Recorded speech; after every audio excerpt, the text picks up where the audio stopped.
चलिए, तो आज की वीडियो में हम लोग जो है प्रमेय 8.9 को सिद्ध करेंगे। देखिए, ये कहा क्या है कि किसी त्रिभुज की किन्हीं दो भुजाओं के मध्य बिंदुओं को मिलाने वाला रेखाखंड तीसरी भुजा के समांतर होता है। सो कहा, ठीक है। तो सबसे पहले हम लोग एक ट्रायंगल बना लेते हैं, ठीक है। ये हमने ट्रायंगल ड्रॉ कर लिया। लेट से इसका नाम ए दे देते हैं, इसका बी और इसका सी।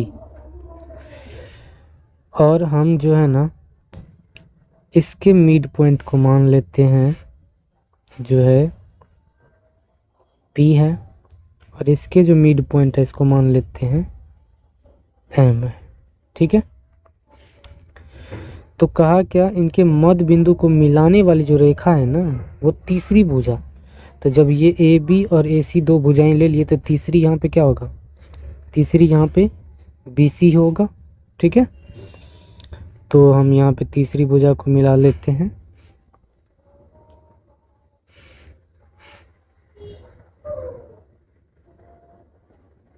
ये हमने मिला लिया, ठीक है।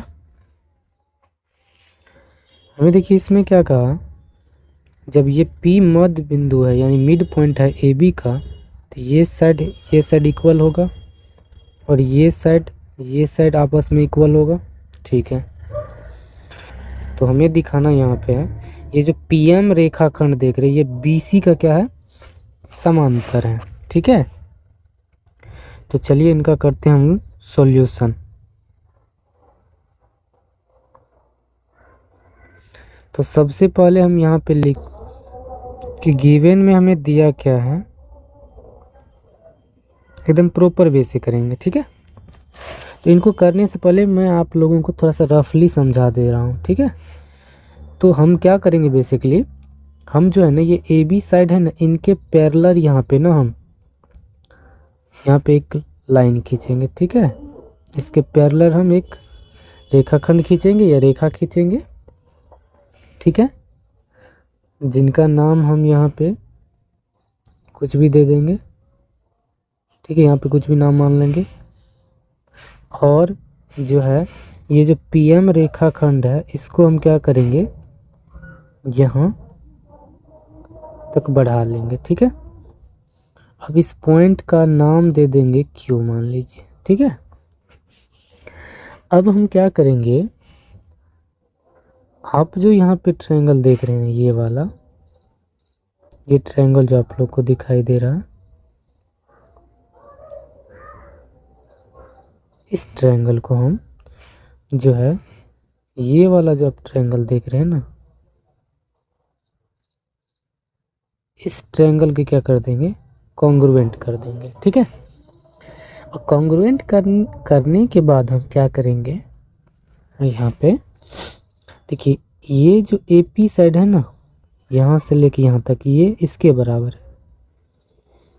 हम जो है ना इस त्रिभुज और इस त्रिभुज को सर्वागमन करने से हमें ये मिलेगा कि ये वाला जो साइड देख रहे हैं आप QC, ये PB के बराबर कर देंगे। जैसे बराबर करेंगे और रचना में क्या करेंगे, इसके समांतर ही इसको खींचेंगे। तो जब किसी चतुर्भुज के अंदर, यहाँ देखिए PQCB एक चतुर्भुज बन रहा है, इस चतुर्भुज के अंदर अगर ये वाला साइड इसके क्या है, समांतर है, और ई वाला साइड को हम इसके बराबर भी दिखा देंगे, तो हम कह सकते हैं कि जब किसी भी चतुर्भुज के अंदर एक जोड़ा साइड अगर बराबर हो और समांतर हो तो वह जो है एक समांतर चतुर्भुज होगा, ठीक है। जैसे समांतर चतुर्भुज हुआ तो इसका मतलब है कि आमने सामने की भुजा समांतर, तो इससे क्या होगा कि PQ जो है PQ ये समांतर हो जाएगा BC का। जब PQ पूरे का समांतर हो गया यहाँ पे, तो हम यहाँ पे क्या कहेंगे कि PM भी समांतर होगा BC का, ठीक है। तो सबसे पहले हम क्या लिखेंगे, गिवन, ठीक है। तो गिवन में हमें क्या दिया है, तो हम यहाँ पे कहेंगे ए बी सी एक त्रिभुज है, के बाद बोलेंगे जिसमें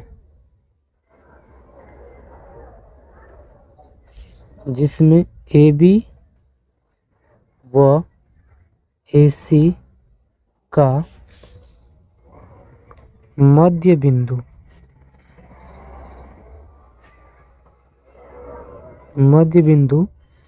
P व M है। ठीक है, तो हमें साबित करना है, तो लिखेंगे टू प्रूव। हमें क्या साबित करना है? हमें साबित करना है कि ये जो PM है ना, ये समांतर है किसका? BC का। ये हमें साबित करना है। ठीक है, ये हमें साबित करना है। अब हम जो है यहाँ हम इसको क्या किए, इसमें हम रचना किए, तो रचना लिखना पड़ेगा। तो रचना में हम क्या किए हैं, यानी कंस्ट्रक्शन हम क्या किए हैं, कंस्ट्रक्शन में हम किए हैं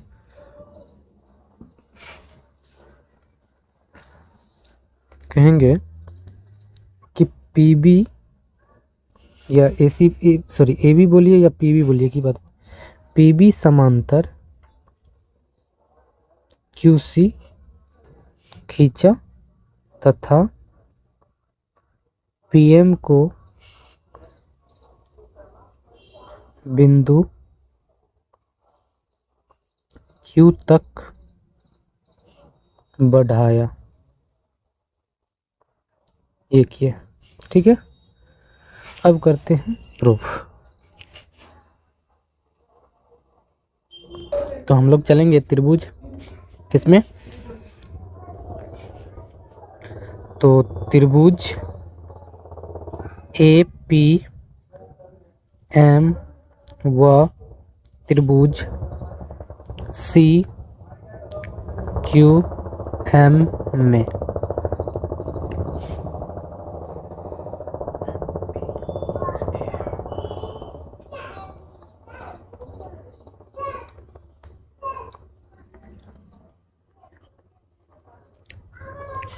इन दोनों में देखिए, इन दोनों में क्या दिया हुआ है, तो कहेंगे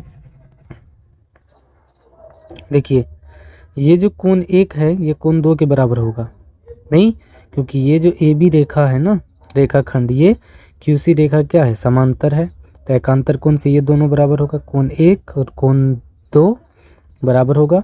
उसी तरह कोण 3 और कोण 4 जो है सम्मुख कोण से बराबर होगा। और जो है AM जो है ना, ये बराबर है MC का। तो यहाँ हम लिखेंगे कि कोण 1 बराबर होगा कोण 2 का। तो रीजन यहाँ पे देंगे एकांतर कोण से, ठीक है। और जो है हमारा भुजा जो है AM, ये बराबर है MC का, क्योंकि बोलेंगे चूँकि ये जो M है, M AC का मध्य बिंदु है, AC का मध्य बिंदु है। यहाँ से हुआ। और कोण जो है 4 ये बराबर होगा कोण 3 का, ये सम्मुख कोण से या शीर्षाभिमुख कोण बोलिए, सम्मुख कोण से। तो क्या बोलेंगे, इसीलिए एंगल साइड एंगल सर्वागमता नियम से जो त्रिभुज हमारा है APM, ये सर्वागम होगा त्रिभुज CQM का। जब सर्वागम हो गया है तो हम यहाँ से बोल सकते हैं कि जो AP साइड है ना, AP ये वाला साइड, ये इस त्रिभुज के जो है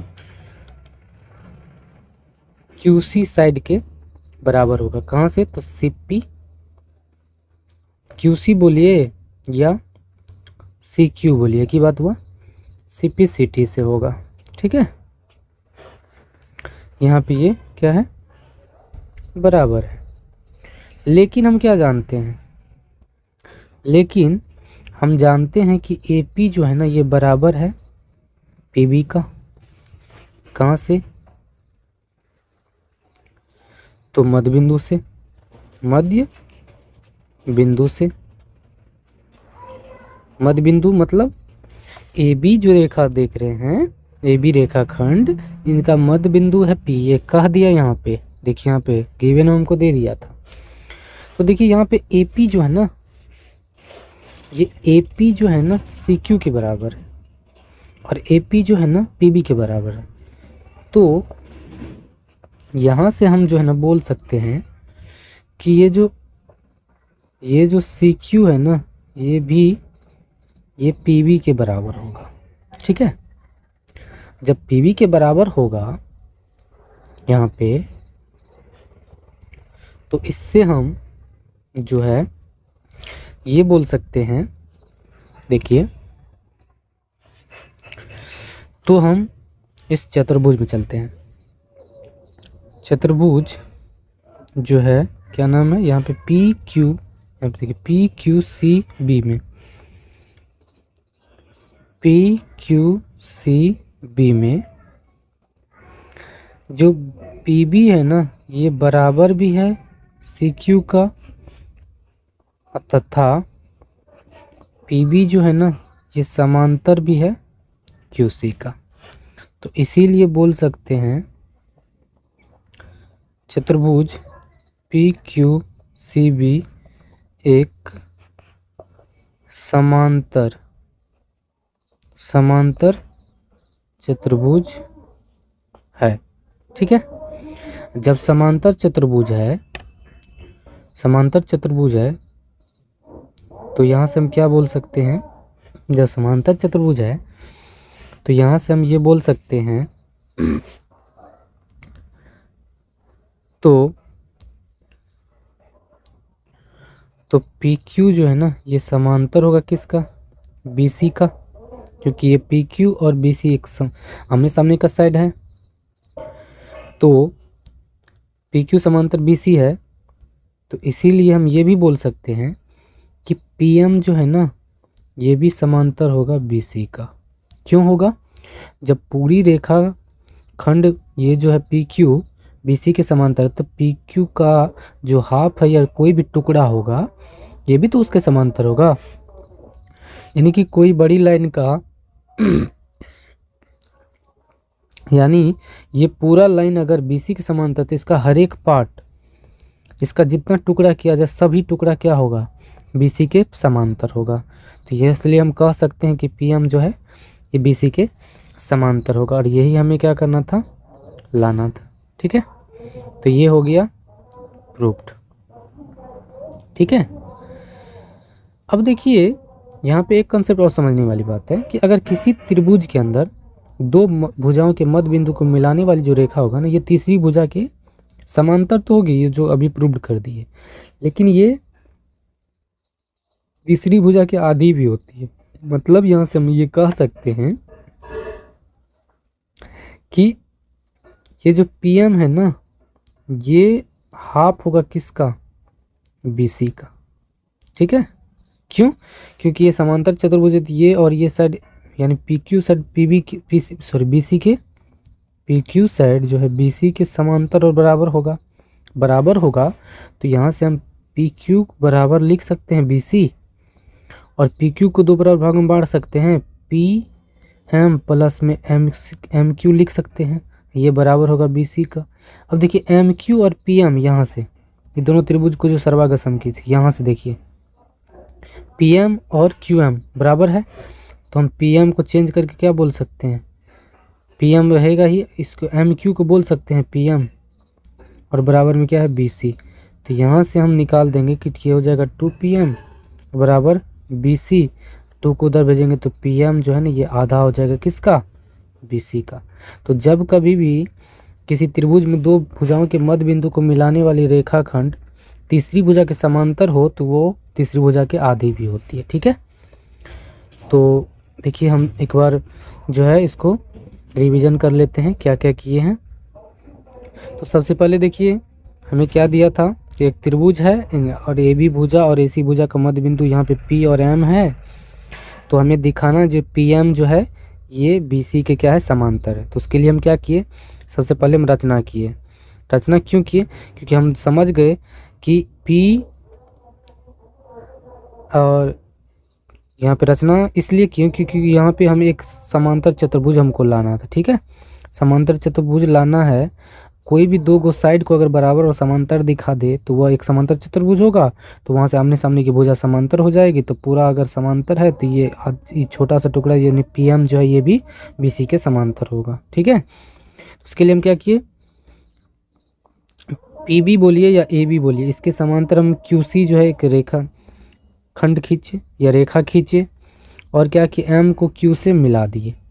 मिलाने के बाद जो ये ट्रायंगल बन रहा है यहाँ पे, इस ट्रायंगल और इस ट्रायंगल दोनों को क्या किए, सर्वागसम कर दिए। सर्वागसम से करने से ये फ़ायदा हुआ हमें कि पहले से AM बराबर है PB का, और इस त्रिभुज को सर्वागसम करने से ये जो QC साइड है ना ये बराबर हो गया PM का। ठीक है, PM के बराबर हो गया तो जब PM के बराबर नहीं, QC साइड जो है ना AP के बराबर हो गया। अब AP पहले से PB के बराबर है और AP QC के बराबर, इसका मतलब PB और QC भी आपस में बराबर होगा। ठीक है, जब बराबर हो गया और रचना में समांतर तो खींचे ही थे, यहाँ लिख दिए हैं कि PB के समांतर हम इसको खींचे हैं। तो जब बराबर और समांतर हो गया तो वही ऐसा देखिए, जिस चतुर्भुज में आमने सामने की भुजा बराबर और समांतर हो जाए तो वह एक समांतर चतुर्भुज होता है। ठीक है, वहाँ से हम क्या किए,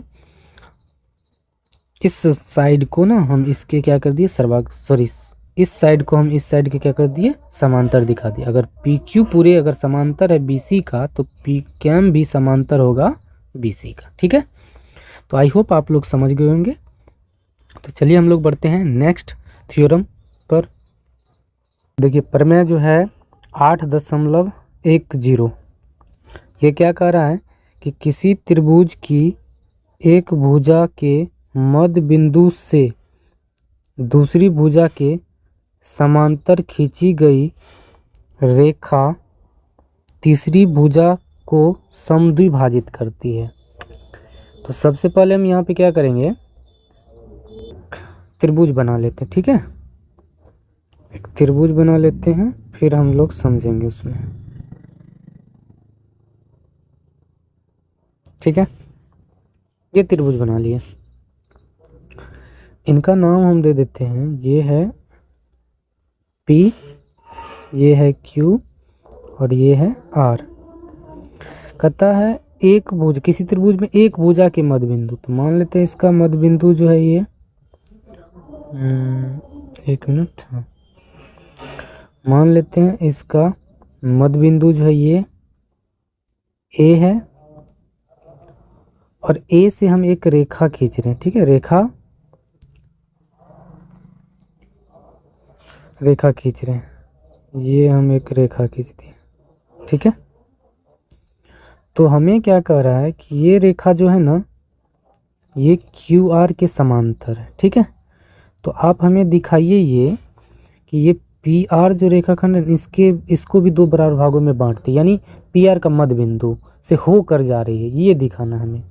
ठीक है, तो उसके लिए हम क्या करेंगे, सबसे पहले देखिए हम क्या करेंगे, यहाँ पे रचना करेंगे। ठीक है, तो रचना में हम क्या करते हैं कि हम QP या PQ के समांतर हम यहाँ से एक रेखा खींच देते हैं। ठीक है, और क्या करते हैं, हम इस पॉइंट का नाम ले लेते हैं, ये B है। ठीक है, इस पॉइंट का हम नाम ले लेते हैं, ये है B। ठीक है, और हम क्या करते हैं, B को ना ज्वाइन कर देते हैं यहाँ पे। ठीक है, यहाँ पे ज्वाइन कर दिए और इसका नाम दे देते हैं हम M। ठीक है, तो हमें तो हमें देखिए ये साइड इसके बराबर है क्योंकि ये मध्य बिंदु है। हमें दिखाना है कि ये PB BR के क्या है, बराबर है। और पी बी जो है ना ये समांतर दिया हुआ किसका, क्यू आर का।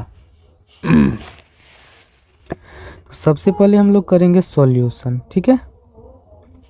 तो सॉल्यूशन में सबसे पहले हम लिखेंगे गिवन।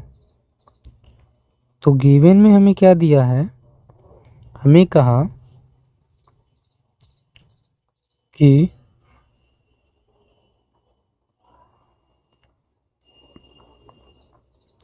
ए पी क्यू का मध्य बिंदु है, मध्य बिंदु है तथा ए बी जो है ना ये समांतर है किसका, क्यू आर का है, ठीक है। ये इसका क्या है, समांतर है। तो अब लिखते हैं टू प्रूव, यानी हमें साबित क्या करना है, हमें साबित जो करना है ये पी बी को बराबर दिखाना है। यहाँ पे हम आर ले लेते हैं, ठीक है।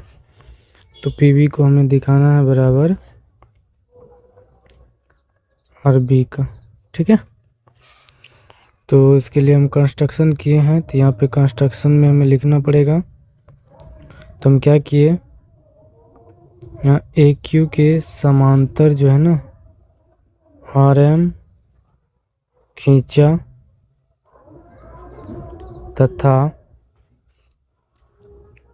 तथा ए बी को एम तक बढ़ाया, ठीक है। अब करते हैं प्रूफ। त्रिभुज पी ए बी व त्रिभुज आर, और देखिए पी ए किसके बराबर है, तो पी ए बराबर होगा आर एम का। अभी बताएंगे कैसे, तो बोलेंगे आर एम बी में, ठीक है। इसका अगर नाम 1 दे दे, इस कोण का नाम 2 दे दे, इसका 3 दे दे, इसका 4, तो हम यहाँ बोलेंगे कि कोण 1 बराबर होगा कोण 2 का। तो एकांतर कोण से, एकांतर कोण से, और कोण जो है 4 बराबर होगा कोण 3 का, ये होगा सम्मुख कोण से, ठीक है। और इनके बाद यहाँ हम बोल सकते हैं कि एक क्यू भुजा या इसमें एक क्यू नहीं, यहाँ पे बोलना पड़ेगा हमको कि ए पी जो है ना, सॉरी यहाँ पे हम पी ए भुजा जो है ना ये बराबर होगा आर एम का। कहाँ से, तो यहाँ लिखना है चूँकि कि पी ए बराबर है ए क्यू का, और ए क्यू बराबर है, ए क्यू जो है ना ये बराबर है किसका, आर एम का। कैसे, तो एक एम आर क्यू एक समांतर चतुर्भुज है, तो ये भुजा इसके बराबर और समांतर होगा। और ये जो है ना ये यानी ए पी जो साइड देख रहे हैं आप, यहाँ जो ए पी देख रहे हैं ना, ए से लेके पी तक, ये ए पी ये बराबर है ए क्यू का, और ए क्यू बराबर है आर एम का। तो इसका मतलब आर एम जो है ना बराबर होगा ए पी का। तो इसीलिए हम क्या बोलेंगे, इसीलिए बोलेंगे कि देखिए 2 कोण और एक साइड है ना, तो बोलेंगे एंगल साइड सर्वाग्र समता नियम से त्रिभुज जो हमारा है ए, ये बोलेंगे यहाँ पे पी ए बी, ये सर्वाग्रसम होगा त्रिभुज आर एम बी का, ठीक है, आर एम बी का। तो यहाँ से हम क्या बोलेंगे, तो इसीलिए जो है हमारा जो पी बी साइड है ना ये बराबर होगा किसका, P B. P B set किसका बराबर होगा, आर बी का, आर बी का। ठीक है, और यही हमें क्या करना था, लाना था। ठीक है, तो ये हो गया प्रूव्ड। तो आई होप आप लोग समझ गए होंगे। तो चलिए हम लोग अगले वीडियो में इनके एक्सरसाइज को सॉल्व करेंगे। तब तक के लिए धन्यवाद।